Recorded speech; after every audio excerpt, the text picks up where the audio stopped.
Boa noite, irmãos. É uma grande alegria estar à frente. Sempre me regozijo de estar à frente para falar da palavra do Senhor. Agradeço mais uma vez a igreja pela oportunidade. Que Deus possa nos usar nessa noite para aprender um pouco mais, para ter um pouco mais de conforto espiritual. É o que nós precisamos, de conforto espiritual, de conhecimento. Não temos muito a ensinar aos irmãos, os irmãos têm bastante conhecimento, mas é meditar mesmo aquilo que nós já sabemos, para não cairmos no acômodo, no comodismo, até no relaxo. Muitos que não conhecem o Evangelho, até como nós conhecemos, são mais velozes do que nós. Às vezes nós temos tanta certeza da salvação, temos tanta convicção,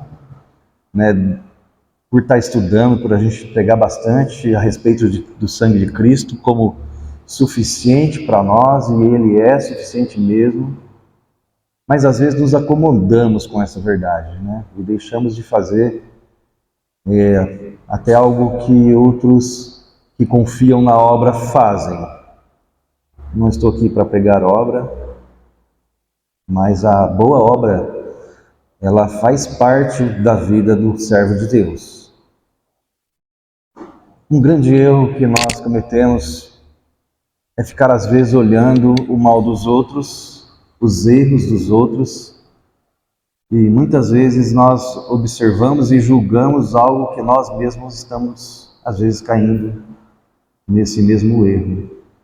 Então é um grande perigo para as nossas vidas isso. A gente tem que tomar muito cuidado quando a gente vê um erro, quando a gente julga o irmão até, ou a pessoa, o nosso próximo, de algo que às vezes a gente também pode estar errando. Então é mais interessante, quando a gente aponta um dedo para o outro, tem três apontando para nós. Você aponta o dedo assim para uma pessoa, tem três apontando para você. Quando a gente corrige, quando a gente fala alguma coisa para uma pessoa, você tem que pelo menos estar correto naquilo que está chamando a atenção da pessoa. Como você vai ter moral para chamar a atenção de uma pessoa se você mesmo não está andando corretamente? Então é um grande perigo, para a gente querer chamar a atenção dos outros, querer ser melhor do que os outros, quando a gente não está tão bem assim. Vamos abrir nossas Bíblias em João capítulo 8. Vamos ouvir esse texto muito interessante, de conhecimento de todos.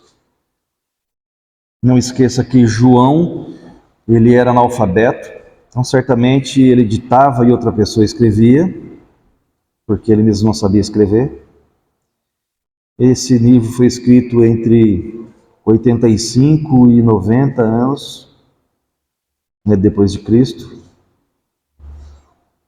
E é um evangelho completo, é um dos mais, que eu gosto mais de ler, que eu gosto mais de usar para evangelizar, aqueles que não têm muito conhecimento, Esse apóstolo era muito amoroso, o jeito dele falar era um jeito humilde, um jeito simples, um jeito fácil de entender, E o conteúdo que tem nesse livro é fantástico, maravilhoso. Então tem muitas coisas boas para a gente avaliar aqui, mas vamos nos ater mais ao que eu fiz a introdução, daquilo que a gente às vezes nota de errado nos outros, quando na verdade nós mesmos podemos estar errados nesse mesmo assunto. Eu lembro que o irmão Valdomiro, ele esteve aqui e falou que não é bom que a gente pregue com um pá na mão, Esse aqui é para um, esse aqui é para o outro, sempre usando o erro do outro e esquecendo do seu próprio erro. João capítulo 8, versículo 1, vamos fazer a leitura até o versículo 11, que a gente meditar um pouquinho nessa passagem. Porém Jesus foi para o Monte das Oliveiras e pela manhã cedo voltou para o templo, e todo o povo vinha ter com ele e assentando-se os ensinava. E os escribas e fariseus trouxeram-lhe uma mulher apanhada em adultério. E pondo-a no meio, disseram-lhe: Mestre, esta mulher foi apanhada no próprio ato de adulterando. E na lei nos mandou Moisés que as tais sejam apedrejadas. Tu, pois, que dizes? Isso diziam eles, tentando-o, para que tivessem de que o acusar. Mas Jesus, inclinando-se, escrevia com o dedo na terra. E como insistissem, perguntando-lhe, endireitando-se e disse-lhes: aquele que dentre vós está sem pecado, seja o primeiro e atire pedra contra ela. E tornando a inclinar-se, escrevia na terra. Quando ouviram isso, saíram um, a começar pelos mais velhos, até os últimos. Ficaram só Jesus e a mulher, que estava no meio. Endireitando-se Jesus e não vendo ninguém, mais do que a mulher, disse-lhe: mulher, onde estão aqueles teus acusadores? Ninguém te condenou? E ela disse: ninguém, Senhor. E disse-lhe Jesus: nem eu também te condeno. Vai-te e não peques mais. Oremos. Nosso querido Deus e bondoso Pai, nós pedimos, Senhor, que o Senhor possa nos ajudar na meditação desses versículos, que possamos trazer algo de bom para nós e para os irmãos aqui presentes, a todos quantos nos assistem nesse momento, que o Senhor possa nos ajudar a entender a Tua vontade, que o Senhor nos ajude a colocar em prática em nossas vidas aquilo que realmente agrada a Ti, que sejamos mais praticantes do bem do que condenadores e julgadores do nosso próximo, que façamos a Tua vontade em primeiro lugar, que o nosso objetivo maior seja honrar e engrandecer o Teu santo nome. Por Jesus, nós pedimos e agradecemos. Amém. Embora, irmãos, a mensagem, a manchete desse texto seja a mulher adúltera, nós percebemos através da leitura, desses primeiros 11 versículos, que o fato principal aqui não é o adultério. Perceberam? Pois o próprio Jesus Cristo, ele encerra dizendo assim: mulher, onde estão aqueles teus acusadores? Ninguém te condenou? E ela disse: ninguém, Senhor. E disse-lhe Jesus: nem eu também te condeno. Vai-te e não peques mais. Eu acredito que Cristo, conhecendo o coração das pessoas, notou e percebeu o arrependimento nessa mulher, embora o texto não tenha dito que ela se arrependeu de nada. Mas note que, embora a manchete diz a mulher adúltera, o fato discorreu, os versículos discorreram, mais Cristo contra os acusadores, repreendendo a forma com que os acusadores vieram até ele, do que propriamente falando ou condenando a própria adúltera aqui. Então é importante a gente notar esse fato. Embora seja a mulher adúltera, a gente viu que o final do próprio texto aqui, Cristo não focou nesse detalhe do adultério, mas ele mais condenou aqueles que estavam condenando. E a gente percebe aqui que aqueles que estavam condenando poderiam ter mais pecados até do que a própria adúltera. Uma coisa que nós devemos notar, em Levítico capítulo 20, vamos até lá, olha o que a lei dizia a respeito do adultério. Capítulo 20 de Levítico, 20, versículo 10. Importante todos irem lá para a gente ver essa verdade, né? Embora que os acusadores procuravam a morte da adúltera apenas, a lei em Levítico 20, de versículo 10, diz assim: também o homem que adulterar com a mulher do outro, havendo adulterado com a mulher do seu próximo, certamente morrerá o adúltero e a adúltera. Por que eles não estavam reivindicando aqui a morte do adúltero? Notaram que eles estavam reivindicando a morte da adúltera e não do adúltero.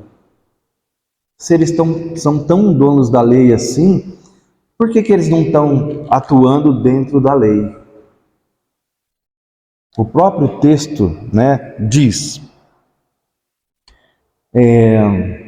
versículo 4, e pondo-a no meio, disseram-lhe, mestre. Esse mestre, irmãos, no original é irônico.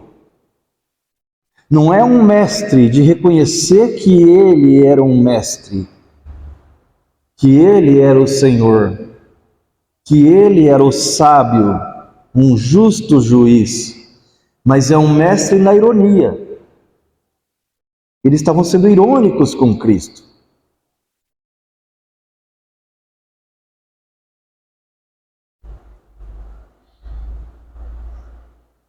Estou tentando achar a parte que eu estava querendo ler. Eles estavam querendo pegar Cristo, Eles queriam, versículo 5, e na lei nos mandou Moisés que os tais sejam apedrejados, tu, pois, que dizes? Vejam como são astutos. Tu, pois, que dizes? Eles queriam algo para pegar Cristo no erro. Isso dizia no versículo 6, eles tentando-o para que tivessem de que o acusar, mas Jesus, inclinando-se, escrevia com o dedo na terra. O que será que Cristo escrevia na terra? A Bíblia não fala o que Cristo escrevia na terra.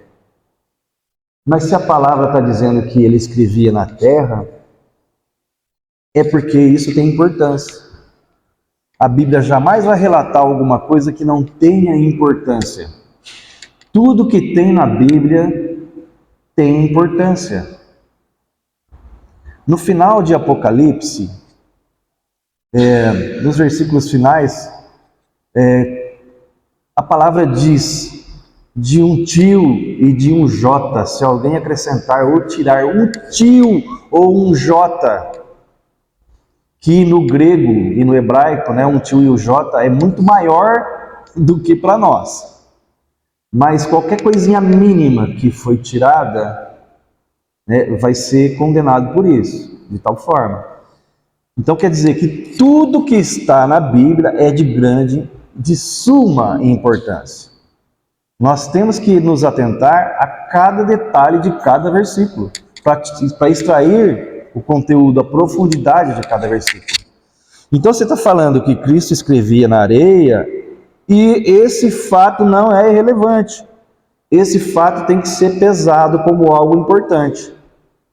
Será? Não sei o que ele pode estar escrevendo.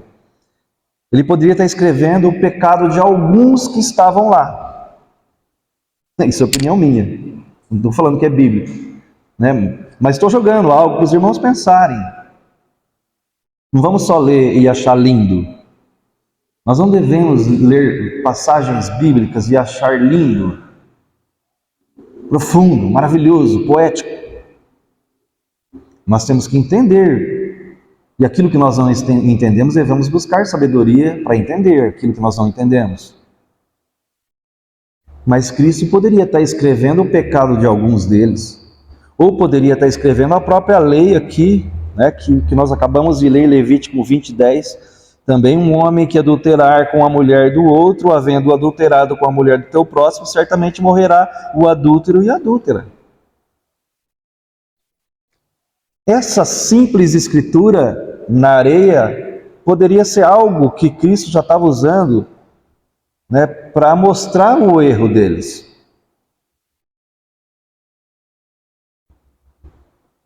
O versículo 7 diz, como insistissem perguntando-lhe, endireitou-se e disse-lhe, aquele que dentre vós está sem pecado, seja o primeiro que atire contra ela.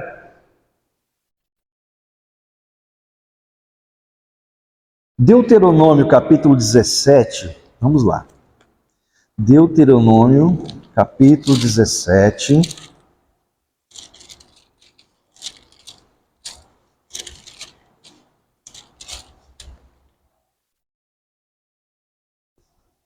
Versículo 6. Olha como teria que ser feito a condenação. Deuteronômio 17,6 diz: por boca de 2 ou 3 testemunhas será morto o que houver de morrer. Então, uma testemunha só não era suficiente, tinha que ter pelo menos 2 testemunhas que comprovassem o erro, do pecado. Por boca de uma só testemunha não morrerá. O versículo 7 diz: a mão das testemunhas será primeiro contra ele para matá-lo, e depois a mão de todo o povo, assim tirarás o mal do meio de ti. Então as pessoas que a acusavam, elas tinham primeiro que ter pelo menos 2 testemunhas. E elas teriam que ser as primeiras a atacar as pedras. Depois que que as testemunhas atirassem as pedras, que as outras iam então fazer cumprir a parte. Então, voltando lá para João, capítulo 8, versículo 7, como insistissem perguntando-lhe, endireitou-se e disse: aquele que dentre vós está sem pecado, seja o primeiro que atire contra ela. Quem somos nós, irmãos, para querer corrigir os outros e dar lição de moral nos outros? Nós estamos perfeitos em nossos caminhos para ficar julgando e atirando pedra nos outros? Quantas vezes nós somos injustos, irmãos? Nós.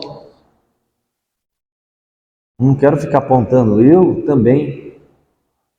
E conforme a gente vai estudando a Bíblia, a gente vai lendo, o fato da gente se colocar a estudar um pouco mais, ter um pouco mais de base para poder falar, para poder estar à frente, não falar besteira.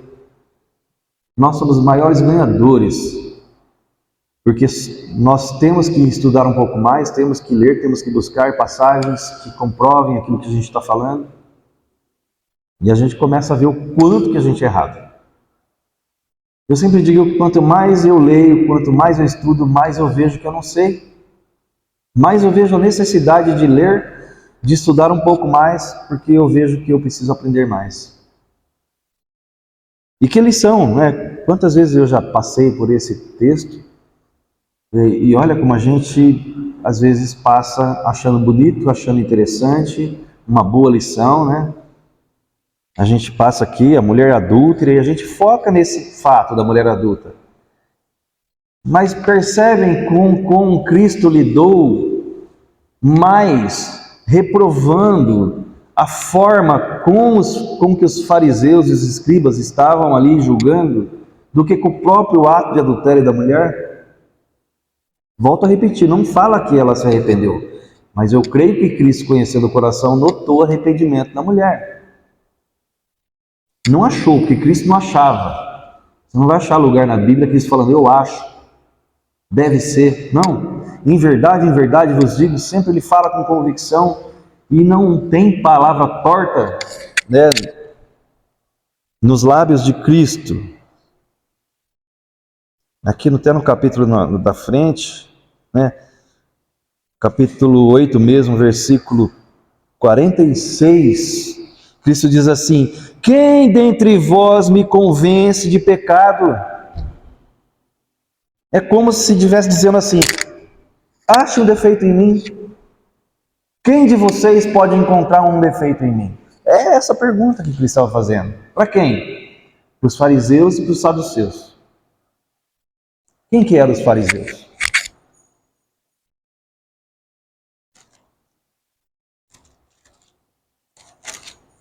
Quem eram os fariseus? Um dos principais grupos religiosos dos judeus. Seguiam rigorosamente as leis de Moisés, as tradições, né? De boca para fora, né? Porque acabamos de ver que eles estavam querendo a morte só da adúltera, né? Então não era tão rigoroso assim. Eles pregavam aquilo que interessava para eles. Muita gente vai na igreja buscando aquilo que interessa, não aquilo que precisa. O que interessa faz você sair daqui sorridente. Quando você encontra lá na igreja o que te interessa, você vai embora feliz, achando tudo lindo, maravilhoso. Pregador, ó, maravilhoso. A banda, ó, excelente. Mas quando você encontra o que você precisa dentro da igreja, muitas vezes você vai embora zangado, bravo, nervoso, incomodado. E essa segunda situação é muito mais interessante para a sua vida espiritual. Que você sai daqui bravo, incomodado, chamando o pregador de chato, mas quando você busca a verdade e vê que ele tem razão, pode ser que esse pregador não seja tão correto assim. Mas quando se fala a verdade, se tem que dizer amém. Porque o que importa não é o pregador, o que importa é a palavra de Deus.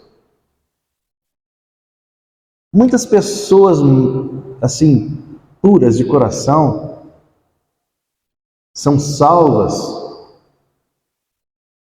por um pastor que não é tão certo assim.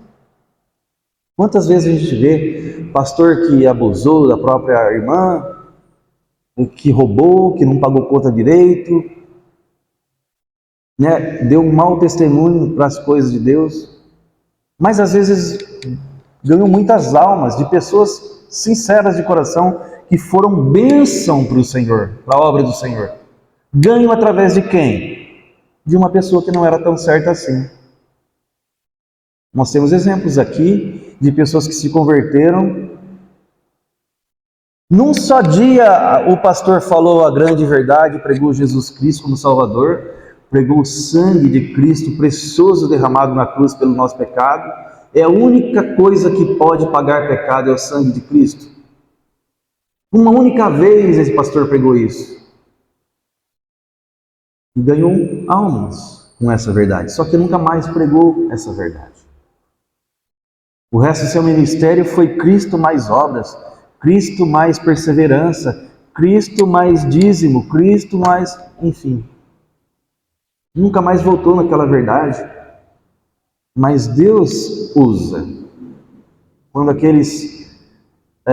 os apóstolos viram pessoas falando de Cristo, mas se juntando a eles, e os apóstolos queriam barrá-los, Cristo falou, não, deixa eles. Se eles não ajudam, eles espalham. Nós temos uma passagem, não me lembro qual é, que Deus usou um demônio para levar uma mentira até uma pessoa, acho que um rei, que precisava tomar um chacoalhão, e Deus usou um demônio para ir lá, o espírito da mentira. Não me lembro essa passagem, passou assim de repente, mas Deus pode todas as coisas. Ele não vai praticar maldade, mas às vezes ele se usa das pessoas que fazem maldade para trazer algum benefício para os seus. Então, quem eram os fariseus? Eram pessoas que andavam com uma religião bonita, eles procuravam ser rigorosos nas leis de Moisés, nas tradições, nos costumes dos antepassados, acreditavam na ressurreição e em seres celestiais. Enquanto os saduceus eram um pequeno grupo, mais poderoso também, faziam parte desse grupo pessoas ricas, influenciadas, com influência, sacerdotes, se baseavam no Pentateuco, dos 5 primeiros livros escritos por Moisés, negavam a ressurreição,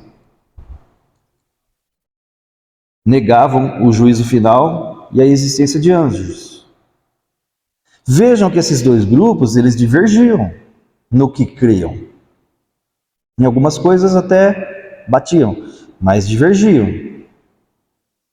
Mas esses dois grupos se juntavam para bombardear Cristo, para perseguir Cristo. E esse capítulo 8, né, do capítulo do versículo 12 para frente, nós lemos até o versículo 11, do versículo 12 para frente, é uma das maiores, né, uma parte maior que eu vejo assim na Bíblia, onde Cristo fica dialogando com eles. Eles contra e Cristo rebatendo, e com grandes verdades. É muito interessante esse capítulo 8. Tem muitas verdades aqui. Mas voltando, né, ao que a gente estava dizendo, né, no versículo 7 do capítulo 8, né, eles estavam insistindo. Quem? Os fariseus. Esse grupo que se dizia ser rigoroso nas leis. Eles estavam insistindo, né, para que Cristo tomasse uma posição e condenasse aquela mulher. Então Cristo falou: aquele que entre vós estiver sem pecado, seja o primeiro e atire contra ela. E olha a importância daquilo que muitas vezes nós não damos valor. Versículo 8 diz que ele volta a se inclinar e escrever na terra. Veja, irmãos, o versículo 8 só fala isso. Que ele inclinou-se e escrevia na terra. De novo, o que será que ele escrevia na terra? Alguma coisa de muito importante tem a ver essa escrita na terra. Não é simples, não é algo para se passar batido e achar bonito. Versículo 9 diz que quando ouviram isso, saíram um a um. Simplesmente acabaram de cobrar Cristo. Cristo se inclinou a escrever na terra novamente, sem falar mais nada, e saiu um a um, sem Cristo falar mais nada. Alguma coisa que estava sendo desenhado na terra poderia ter feito grande diferença no coração daqueles acusadores. Concordam? Quando ouviram isso, saíram um a um, a começar pelos mais velhos. Quem tem mais pecado? O jovem de 18, 19 anos? Ou o velho de 50, de 60, de 70 anos? Quem cometeu mais pecados? O velho, né? Teve muito mais tempo para errar. Teve muito mais tempo para se equivocar, para ser injusto, para ser ranzinza, para julgar, para acusar, para repreender. Fazer coisas boas não é muito do nosso feitio, não, né? Aliás, eu me punha a pensar, né, por que certas regiões são tão, às vezes, penalizadas, né, pelo clima, por falta de chuva, por falta de plantio. Outra coisa que eu pensava é por que a gente usa tão pouco do nosso raciocínio, né? Nós não usamos nem 10% da nossa capacidade de raciocínio, diz os cientistas. E eu acredito nisso. Nós não usamos mesmo. Mas quando você começa a ver esse tipo de coisa que acontece com o ser humano, né? Lembra de Moisés que perdeu a paciência? Que homem mais preparado do que era Moisés, perder a paciência e bater na pedra numa hora que era para ele falar. Ele já era velho, 120 anos. As portas da terra prometida, e cometer um erro desse. Irmão, se nós tivermos a capacidade de 100% de raciocínio, seria para fazer o quê? O bem ou o mal? Imagine o ser humano com nem 10%, o mal que faz para o mundo. Olha as guerras que nós estamos tendo. A bola da vez é Israel, mas já esqueceu já da Rússia lá com o vizinho? Não faz tanto tempo assim. é só a pontinha do iceberg. Quantas outras injustiças que não estão sendo cometidas no mundo agora, esse ano? Se nós tivermos 100% do nosso raciocínio, os convertidos pode ser que não, mas esse povo mau, que tem poder na mão, com 100% de raciocínio para cometer atrocidades, Deus tem seus propósitos e permitir certas limitações para nós. Nós aqui mesmo, se fôssemos milionários, será que estaríamos aqui agora, numa quarta-feira à noite? Se você tivesse milhões aí na tua conta corrente, será que você estaria na igreja agora, se colocando como submisso ao Senhor, querendo fazer algo para agradá-lo? Será que existia espaço para isso?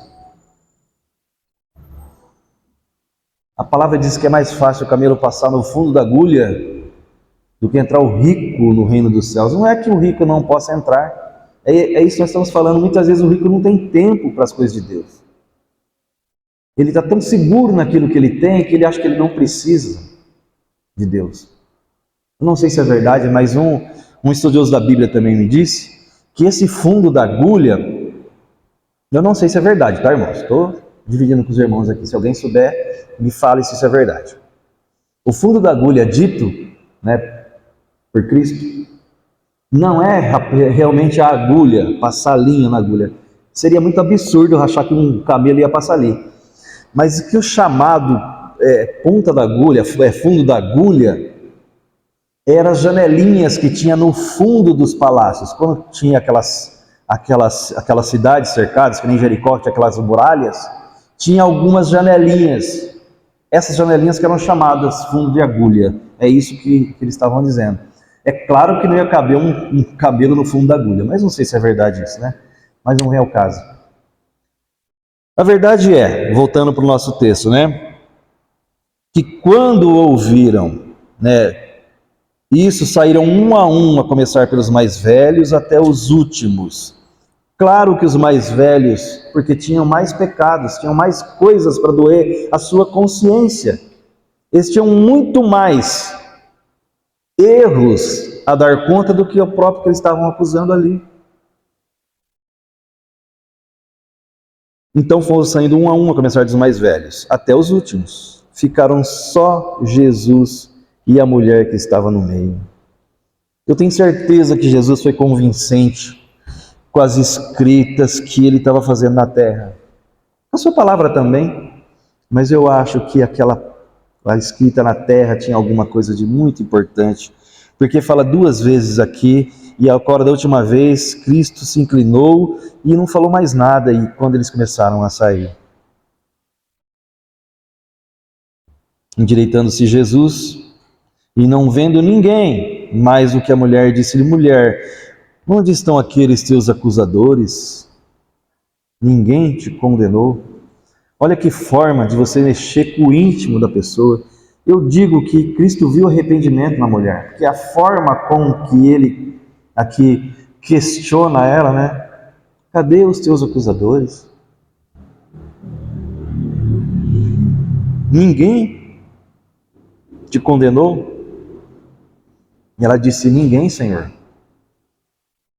E disse-lhe Jesus: nem eu também te condeno. E se não houvesse arrependimento, Cristo jamais falaria isso para ela. O pecado, ele tem que ser cuidado. Nenhum pecador vai passar batido sem a devida correção. Nós somos justificados pelo sangue de Cristo Jesus. Todo pecado é pago. O sangue de Cristo nos purifica de todo o pecado, diz a palavra de Deus. Sem sangue é impossível pagar pecado. E Deus, Cristo, não tinha dois pesos e duas medidas. Se ele não condenou essa mulher, é porque ela se arrependeu do seu pecado e confiou em Cristo Jesus. Porque não há outra forma de ser liberto de uma condenação, a não ser pelo sangue precioso de Cristo Jesus. E ela disse: ninguém, Senhor. E ele disse: nem eu também te condeno. Vai e leve sua vida normal como você levava antes. Continue nos mesmos passos que você vinha seguindo. É isso que Cristo está dizendo aqui? Ele está alertando. Vais e não peques mais. Essa foi a palavra de Cristo. E eu não te condeno. Cristo viu o coração daquela mulher. Se ele disse que não condena, porque ela tinha arrependimento no coração. Mas veja que ele colocou uma observação: não peques mais. Cristo, sim, tinha toda a honra, toda a glória, toda a moral para corrigir. Será que nós temos? Quando nós pregamos o amor, quando nós pregamos a humildade, é isso. Tem como você levar uma palavra confortável, sem ser soberbo, sem querer mostrar que você conhece melhor as Escrituras, sem mostrar que você tem mais moral do que tal pessoa? Até quando nós buscamos fazer o bem e levando a palavra de Deus, nós temos que ter humildade, nós temos que ter uma forma amigável de fazer isso. Com a verdade, mas com jeito, com carinho, com amor. Cristo, Deus, odeia o pecado. Porque odiar o pecado não é. Quando você odeia algo que é errado, não é pecado. O ódio é pecado, mas não quando você odeia algo que é errado. Deus e Cristo odeiam o pecado, mas amam o pecador. Eles jamais odeiam o pecador, mas odeiam o pecado do pecador. E assim que nós devemos seguir os passos de Cristo, devemos abominar o pecado, mas temos que ter amor pelo pecador. E quando você julga um pecador, você está deixando de ter amor por ele. Quando você e eu, né? Não é só você. Mas se eu fizer isso, também estou deixando de ter humildade, estou deixando de ter amor ao próximo. Então, irmãos, encerro com esta humilde colocação, né? Vamos olhar nossos passos, vamos olhar a nossa postura, se estamos corretos, se podemos melhorar aquilo que nós estamos fazendo para o Senhor. E quando vemos alguma coisa errada no nosso próximo, no nosso irmão, que tenhamos essa humildade, que tenhamos amor por ele e consigamos levar a palavra de Deus, a correção, de uma forma a não ofender e a não mostrar soberba. Que Deus possa abençoar a sua palavra, que essa passagem possa ter ajudado vocês como me ajudou. Irmão Daniel.